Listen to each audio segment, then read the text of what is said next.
Before the missionaries came with their gospels and the conquerors with their flags, Africa was already a land of gods. Not one god, not two, but hundreds, each rooted in earth and sky, in mountain and river, in wind and flame. They were not silent statues or distant abstractions. They were alive. They breathed through thunderstorms and danced in the firelight of ancestral shrines. They were known by names that echoed across valleys and kingdoms, divine figures who shaped the lives, destinies, and spiritual worlds of millions. And yet today, many of these gods are forgotten, buried beneath the weight of colonization, erased from books, mocked by foreign theologies, or simply left untold. We are taught that Africa was a spiritual blank slate, waiting to be saved, enlightened, filled with true religion. But this is a lie. Long before Islam and Christianity ever touched the continent, African civilizations had rich and complex spiritual systems, many of which rivaled or even predated those of Greece, Rome, and the so-called cradles of civilization.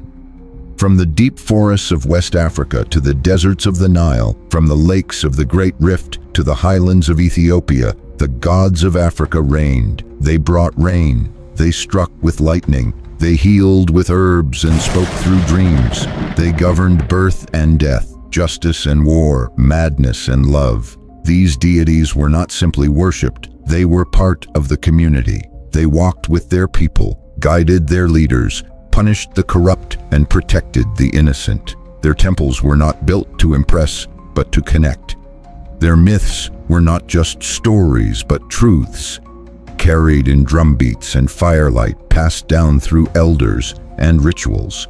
Every river had a spirit, every mountain had a name, and every ancestor could speak through a whisper or a wind. But over time, these gods were demonized, diminished, or domesticated.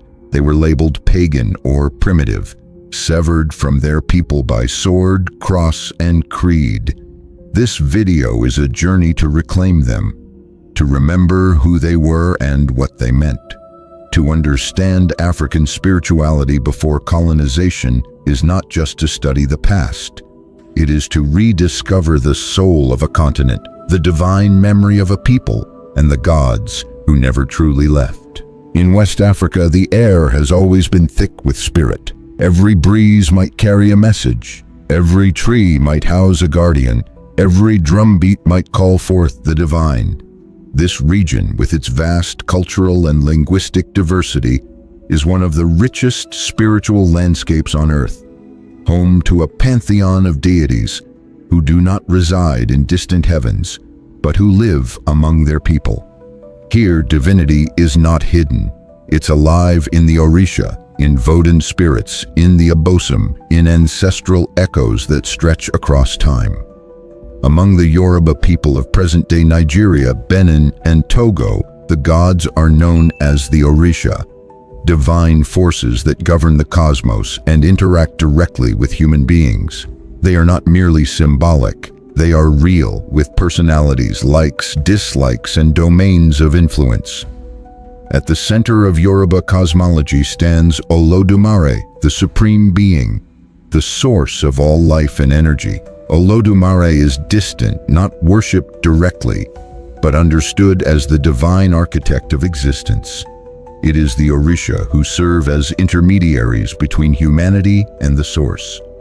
There are hundreds of Orisha, but some are known across the world for their power and character. Shango, the god of thunder and lightning, represents raw power and justice. He rules with fire and passion, often seen wielding a double-headed axe.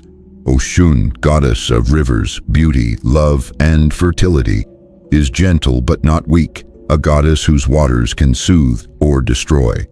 Ogun, the god of iron and war, is the divine blacksmith, patron of technology and strength.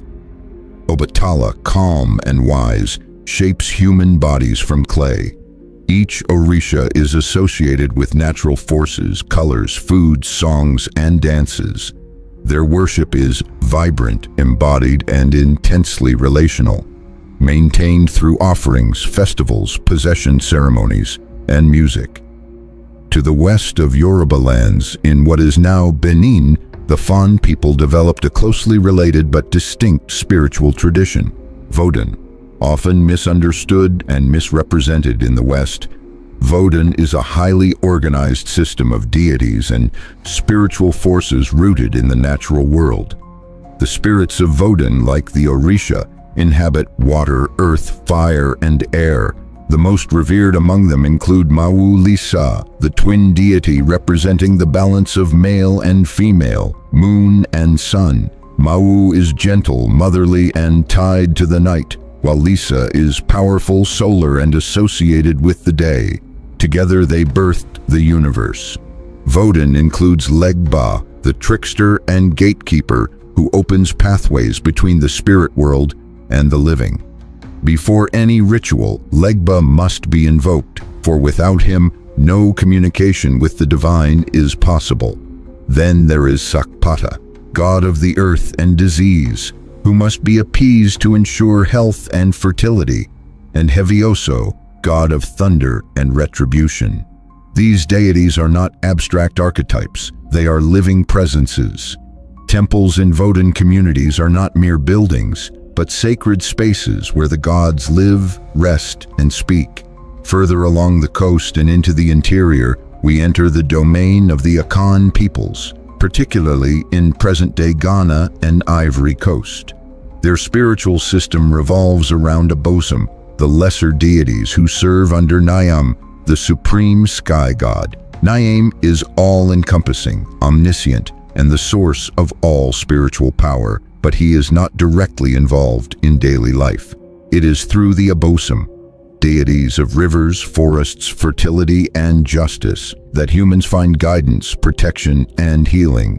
Prominent among them is Tano, god of war and river justice, and Asase Ya, the goddess of the earth, associated with agriculture and the grave. Among the Mande peoples, including the Mandinka, Bambara, and Malinke, the concept of divinity takes a more fluid and mystical shape. Rather than a structured pantheon, the Mande spiritual worldview centers on Nyama, a spiritual force or energy that permeates all existence. Nyama is not a deity, but a universal power that can be manipulated through speech, music, ritual, and moral behavior. To misuse Nyama is to court imbalance, misfortune, or even madness. The Mande believe deeply in the jinn and ancestral spirits who dwell alongside the living and influence the visible world. Ritual specialists like marabouts or Jaliubo griots serve as bridges between the seen and unseen, balancing the flow of Nyama to ensure community well-being. And within this vast spiritual web of West Africa, we must not forget the divine forces of the Igbo people. The traditional religion of the Igbo, known as Odinani, recognizes a supreme creator deity named Chukwu, the source of all things, all spirits, all life. Chukwu is vast and transcendent, beyond comprehension, but intimately connected to creation. Everything that exists, from humans to rain to death, flows from Chukwu's essence. But perhaps the most beloved and invoked deity in Igbo spirituality is Allah, the earth goddess. She is the moral compass, guardian of the land. Fertility and law, Allah is the mother of all and the keeper of the dead, who reside in her womb when they pass. To violate the earth, to commit murder, or to break taboo is to offend Allah, and her wrath can manifest through misfortune or drought. Every year, the New Yam Festival is held in her honor, reaffirming the people's bond with the land and its spirit. Across West Africa, despite linguistic and cultural differences, we see a common theme: a spirituality deeply embedded in nature, community, and moral balance. The gods are not merely objects of devotion, they are active participants in daily life. They punish greed, reward honesty, and guide the soul. Through dreams, visions, and ritual, They are mothers and fathers, warriors and lovers, protectors and avengers. Their ceremonies are not static traditions. They are living performances filled with music, dance, possession, and fire. And even today, though colonization and conversion sought to silence them, the gods of West Africa still speak in songs, in stories, in shrines hidden deep within forest groves, in the golden sands along the Nile, beneath the shadows of towering temples and monumental tombs. The ancient gods of North and East Africa once reigned with power and poetry. Long before pyramids were tourist destinations and hieroglyphs were museum exhibits, the people of Kemet, what we now call Egypt, worshipped a pantheon that reflected the cosmic order, human emotion, and the eternal dance between life and death. Their gods were not frozen in myth. They were the architects of civilization, guiding everything from childbirth to the setting of the sun. At the heart of Kemetian belief was Ma'at, not a god in the conventional sense, but the living principle of truth, balance, harmony, and justice. Ma'at was the glue of the universe, and every deity, every pharaoh, and every mortal was expected to uphold it. When people died, their hearts were weighed against her feather. To live in Ma'at was to live in divine alignment, not only with law, but with the cosmos itself. Around this central concept swirled a pantheon, both vast and intimate. Ra, the sun god, rose each morning on his solar boat, sailing across the sky before plunging into the underworld at dusk, where he would do battle with Apep, the serpent of chaos. Victory was never assumed, only earned night after night by the force of divine will. Osiris, the green-skinned god of the afterlife, once ruled the earth before being murdered by his jealous brother Set. His wife and sister Isis resurrected him through magical rites, and together they produced Horus, the falcon-headed avenger who reclaimed his father's throne. These gods formed a divine narrative that mirrored the cycles of the Nile, the seasons, and human rebirth. Temples to these deities were more than architectural wonders. They were cosmic machines designed to connect the earthly with the divine. Every carving, every chant, every ritual was timed with astronomical precision, echoing the heavens above. South of Kemet, in what is now Sudan, the kingdom of Kush flourished with its own divine landscape, one that both borrowed from and reshaped Egyptian theology. The Kushites, especially during the height of the Napatan and Meroitic periods, venerated many of the same gods as their northern neighbors, but gave special prominence to figures like Amun, who merged with local beliefs to become a supreme creative force. The temple of Jebel Barkal became a major religious center, where Kushite kings were crowned as sons of Amun, linking political rule directly with spiritual power. But Kushite spirituality also produced unique deities. Apetamok, the lion-headed warrior god, represented strength, protection, and military prowess. Unlike the more cerebral gods of Kemet, Apetamok was fierce and immediate, a guardian of kings and bringer of vengeance. The goddess Amasemi, protector of women and the moon, was another distinct figure in Meroitic belief. Unlike in many patriarchal systems, Kushite queens known as Kandakis wielded both political and spiritual authority, suggesting a divine framework where feminine power was integral, not auxiliary. As we move east into the Horn of Africa, the ancient kingdom of Aksum emerges, a powerhouse of trade, culture, and early spirituality, located in what is now Ethiopia and Eritrea. Long before Christianity became the state religion in the 4th century CE, the people of Aksum practiced a form of indigenous polytheism deeply tied to nature, stars, and kingship. Inscriptions from pre-Christian Aksum reference gods such as Beher associated with the sea. Marem, a war deity linked to royal power, and Ashtar, possibly a local form of the ancient Semitic goddess Astarte or Ishtar. Marem, in particular, was considered the protector of the king and the kingdom, a divine sponsor of political legitimacy and military might. In the Horn, religion was not separated from nature. Sacred groves, mountains, and rivers were seen as dwellings of the divine. The people looked to the sky not just for weather, but for divine messages. Zar spirits, a class of ancestral or nature spirits, were believed to influence health and fate. These spirits could be benevolent or malevolent, and rituals were performed to appease them, often involving music, drumming, and dance. Such practices, particularly among Ethiopian and Somali communities, reflect a belief system where human behavior is constantly in dialogue with invisible forces. Among the Somali people, pre-Islamic spirituality was similarly rich, though much of it survives only in fragments. Oral traditions and poetic texts hint at a belief in Huaq, a sky god who governed the heavens and rain. The worship of Huaq was likely widespread in the Cushitic regions of the Horn, long before monotheistic traditions arrived. Associated with divine justice, fertility, and protection, Huaq was not worshipped through temples but through nature itself, mountaintops, trees, and sacred wells.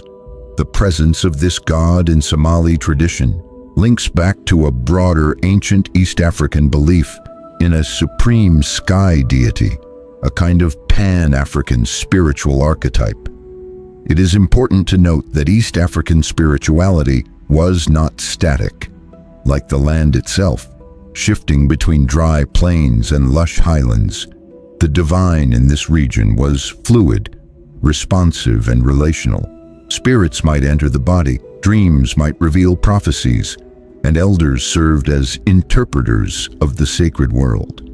In Ethiopia, this legacy would later blend with Christianity in ways that preserved many indigenous elements just beneath the surface of formal doctrine. Holy springs, saints' tombs, and nature-based festivals continued to carry the essence of ancient divine reverence. Together, the gods of Kemet, Kush, Aksum, and the Horn tell a story of African spirituality that was majestic, mathematical, and profoundly mystical. These weren't gods to be believed in blindly. They were gods to be known, studied, spoken to, challenged, and honored. Their presence was felt in the flood of the Nile, the howl of desert winds, and the deep stillness of mountain caves. They ruled not only through myth, but through memory, through stone, sun, and silence. And though many of their names have been lost or distorted, their influence endures, in temples still standing, in rituals still practiced, and in a cosmic worldview that saw no separation between God, nature, and the human spirit. If the gods of North and East Africa ruled from temples of stone and mythic narratives of kings and rebirth, then the spiritual world of Central and Southern Africa emerged from breath, drum, and ancestral dust. Here the divine was not distant or untouchable. It was close, embedded in family lineages, the whisper of firewood crackling at night, and the pulse of rain on dry earth. In this vast region, stretching from the Congo Basin down to the southern plains, spirituality was not a religion practiced in fixed rituals. It was a lived philosophy, an eternal relationship between the living, the dead, and the unseen energies that govern the world. Among the Zulu people of southern Africa, the supreme deity is known as Unkulunkulu, the greatest of the great, who emerged from the primordial reeds and created the first man and woman. Yet Unkulunkulu, while acknowledged as the ultimate source of life, is not always the central figure in daily worship. For the Zulu, it is the Amadlozi, or ancestral spirits, who carry the weight of spiritual relevance. These ancestors are not gone. They are simply invisible, residing in another realm, but always watching, guiding, and intervening in the lives of their descendants. When things go wrong, illness, misfortune, or conflict, it is often believed that the ancestors are displeased, demanding attention, remembrance, or rectification. Offerings of beer, meat, or sacred herbs are made not out of fear, but out of respect for the living memory that binds the community across generations. Further north in what is now South Sudan, the Dinka people recognize a supreme god named Nyalik, a sky deity who is both creator and ruler of all existence. Nyalik created humans, cattle, and the world itself, and he governs with a mixture of distance and intimacy. He is approached through prayer and divination, but more often spiritual life among the Dinka revolves around cattle, sacred beings that are not only economic necessities but also spiritual connectors. The Dinka see cattle as gifts from Nyalik, and they are central to rituals, poetry, and even identity. Each cow has a name, a song, and a place in the social fabric. Through the care of these animals, the Dinka maintain their bond with the divine and express their gratitude for life itself. In the Congo Kingdom of Central Africa, spiritual life centered on the concept of Nzambi Mpungu, the creator god who fashioned the universe and then receded, allowing the world to unfold through a balance of spiritual forces. Unlike Western depictions of God as singular and omnipresent, Nzambi Mpungu is accompanied by Simbi, lesser spirits associated with nature, water, and ancestral power. The Congo cosmology was visualized through the Dikenga, a sacred cross symbolizing the cycle of life, death, and rebirth. Each quadrant of the Dikenga represents a stage of life, the journey of the soul, and the transition between physical and spiritual realms. In this circular understanding of time, death is not an end, but a movement to another phase of existence, one where ancestors become guardians and teachers of the living. To the west of the Congo Basin, the Lozi people of what is now Zambia and Angola hold beliefs anchored in the creator god Nyambe, who made the earth, the sun, the animals, and the first humans. Nyambe once lived among people but grew weary of their violence and disobedience, retreating to the heavens to avoid their destruction. From there, he watches and listens, but rarely interferes. This belief echoes throughout African cosmologies. The divine withdraws not out of indifference, but to allow humans agency. Nyambe is revered, but it is through intermediaries such as the spirits of departed kings and clan ancestors that most spiritual guidance is sought. The Lozi's Great Kwamboka Festival, which involves the royal barge crossing the Zambezi River, is both a political event and a spiritual reenactment, a symbolic migration that honors tradition, rhythm, and divine authority. In the San traditions of Southern Africa, among the oldest continuous spiritual systems in human history, the divine is not an external being, but a force present in every part of the environment. The San, or Bushmen, have lived for tens of thousands of years as hunter-gatherers across the Kalahari Desert, and their spirituality reflects that intimacy with the land. They speak of Shu, pronounced Ku, a high god who created the world and gave it its patterns. But perhaps more importantly, they practice trance-healing dances, ecstatic communal rituals where healers enter altered states to cure illness, communicate with spirits, and harmonize the group's energy. These dances are not performances. They are sacred work, a way to touch the invisible, to restore balance, and to release tension back into the spirit world. Across the Bantu-speaking peoples who make up a vast and diverse population stretching from Cameroon to South Africa, similar themes emerge. Most believe in a supreme being, often referred to as Mulungu, Nyame, or Lisa, depending on the region. This god is typically understood as remote, a creator who initiated life but entrusted its maintenance to spirits, nature, and ancestors.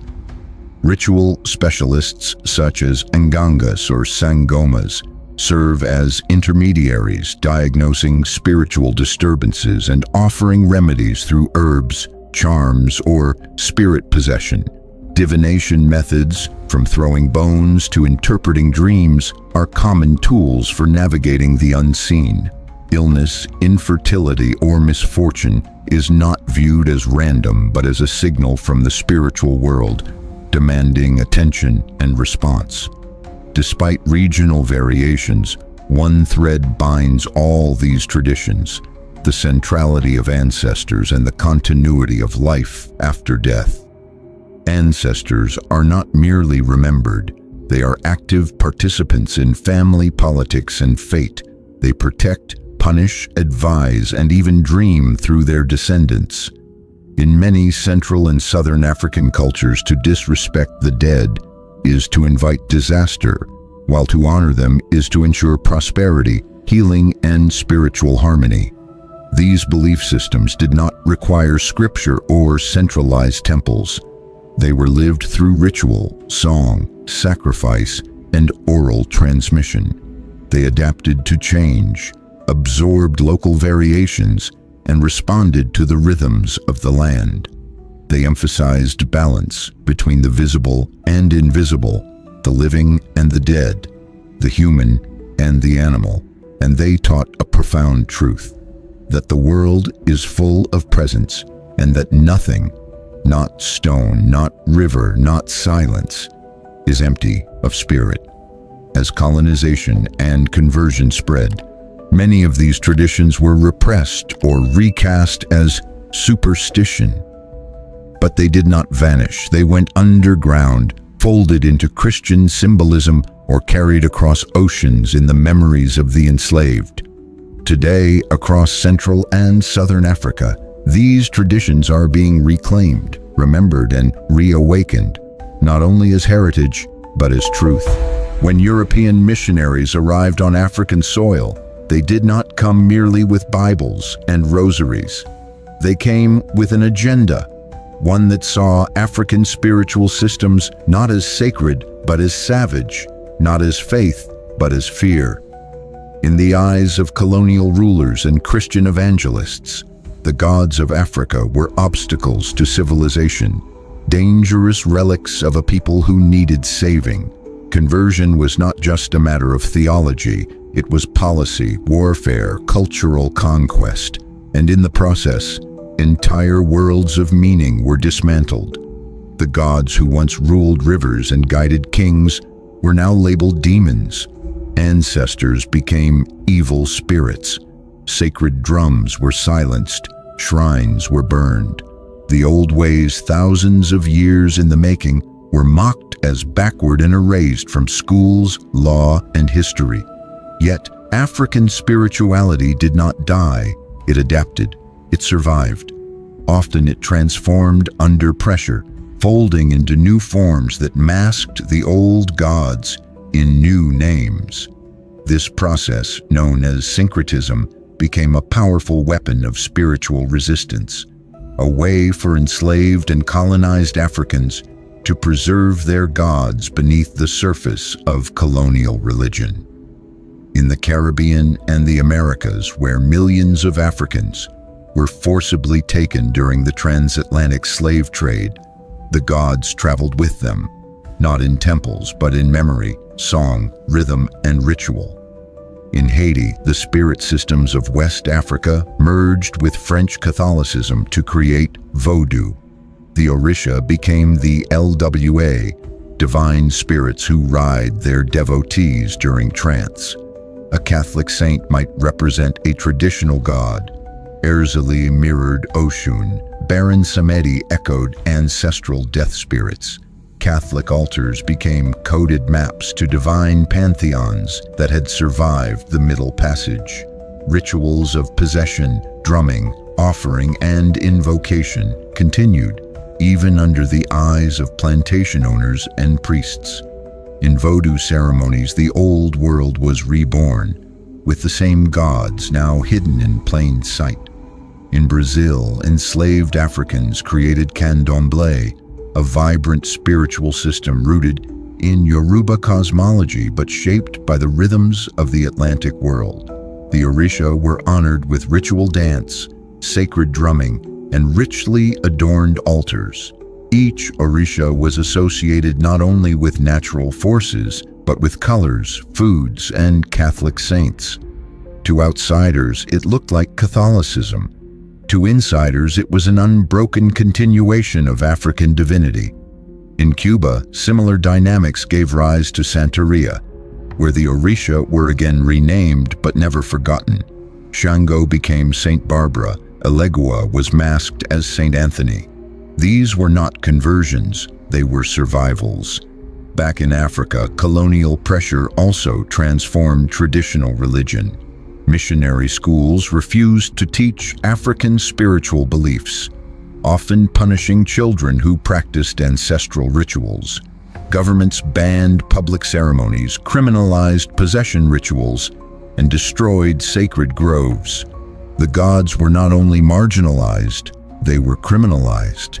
And yet, the gods still found ways to speak.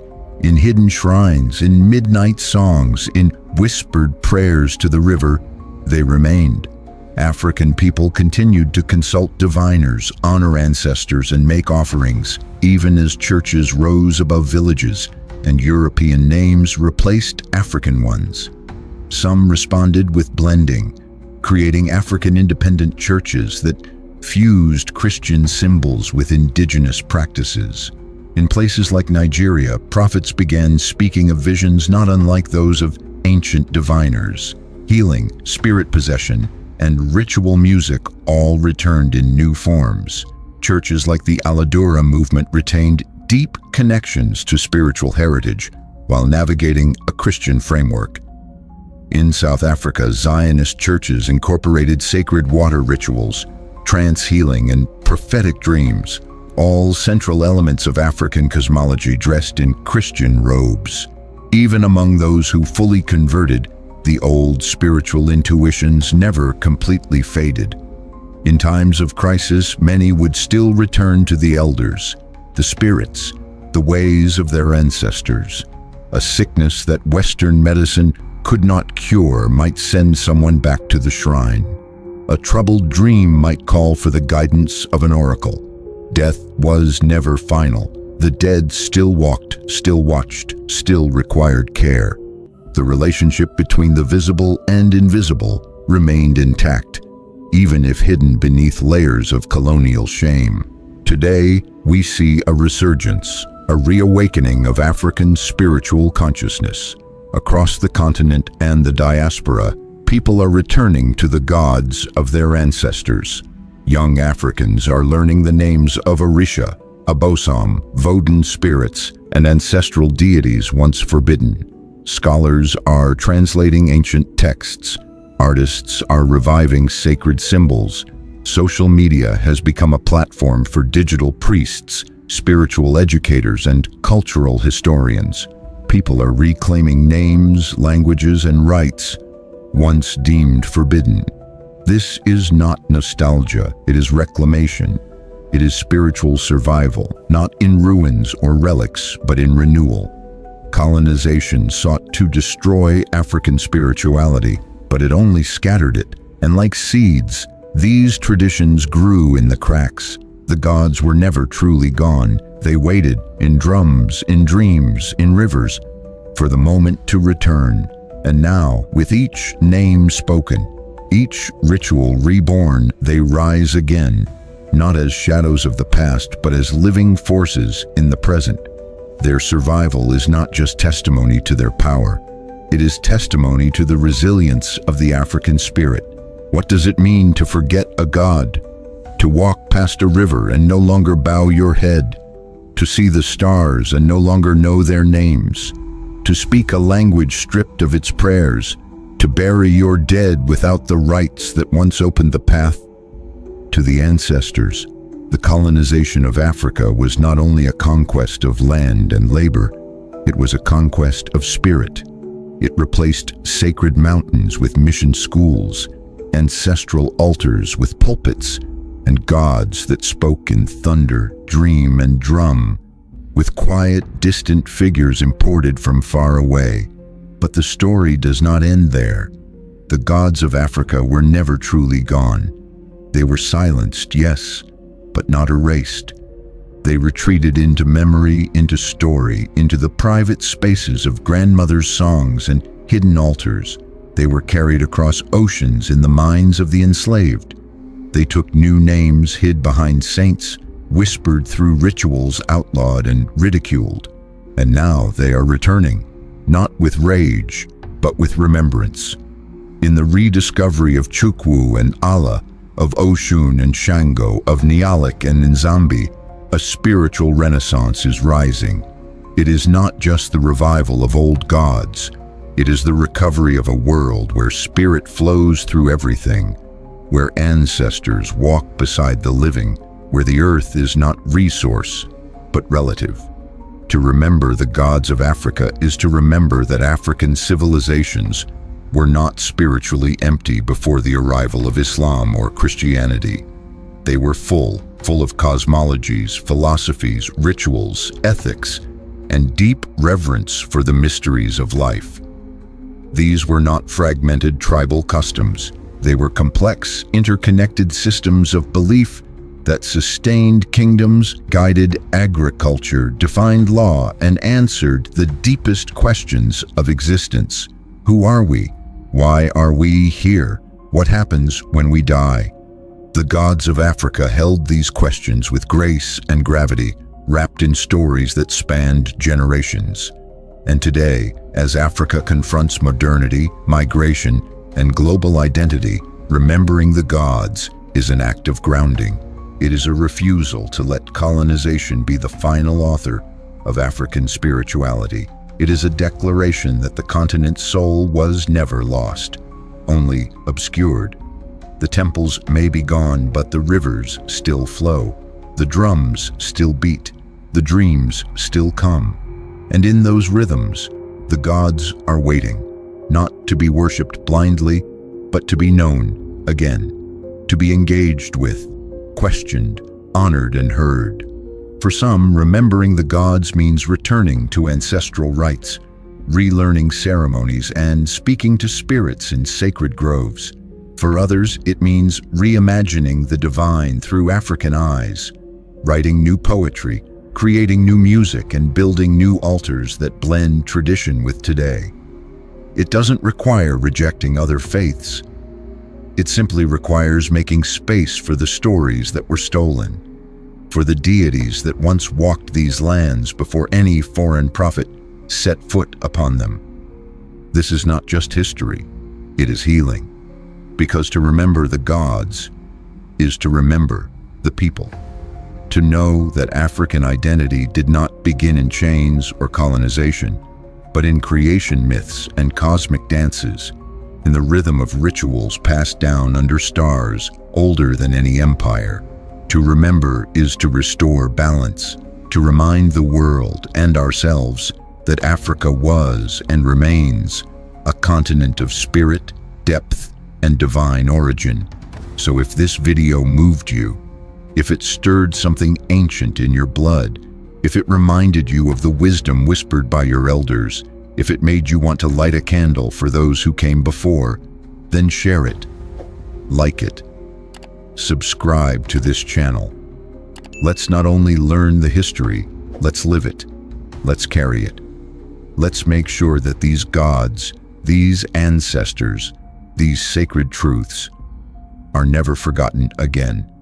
Because the gods are not in the past. They are in the wind, the drum, the silence, and they are listening.